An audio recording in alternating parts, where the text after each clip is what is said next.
नमस्कार। अब जो मैं कविता यहाँ प्रस्तुत करने जा रहा हूँ वो भी हमारे जीवन से, हमारे बच्चों से जुड़ी हुई है। जैसा कि मैंने पहले बतलाया था कि मैंने बच्चों के साथ कम से कम 40 साल तक काम किया है और बच्चों के मनोविज्ञान को समझने और परखने का मुझे अच्छा खासा अवसर मिला है। तो उसी की प्रतिक्रिया स्वरूप ये कविताएं कुछ बनी हैं।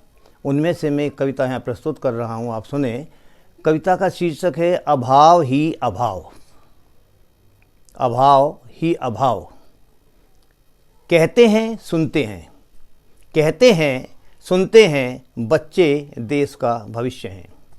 कहते हैं सुनते हैं, बच्चे देश का भविष्य हैं। परंतु भविष्य क्या है इन भविष्यों का?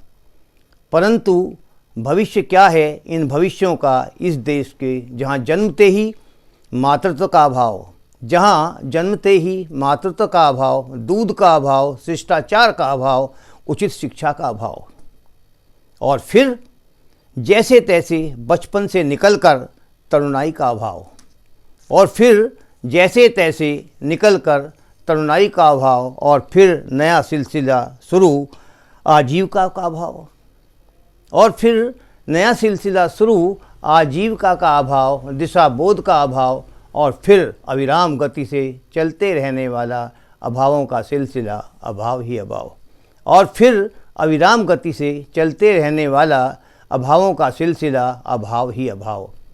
कौन देखता है यह सब? कौन देखता है यह सब? अवसर ही किसके पास है? कौन देखता है यह सब? अवसर ही किसके पास है? स्वयं के जोड़ों तोड़ों से तो फुर्सत मिले, स्वयं के जोड़ों तोड़ों से तो फुर्सत मिले, और तिस पर भी कहते हैं और हम सुनते हैं, बस बच्चे देश का भविष्य हैं, बस बच्चे देश का भविष्य हैं, बस बच्चे देश का भविष्य हैं। धन्यवाद।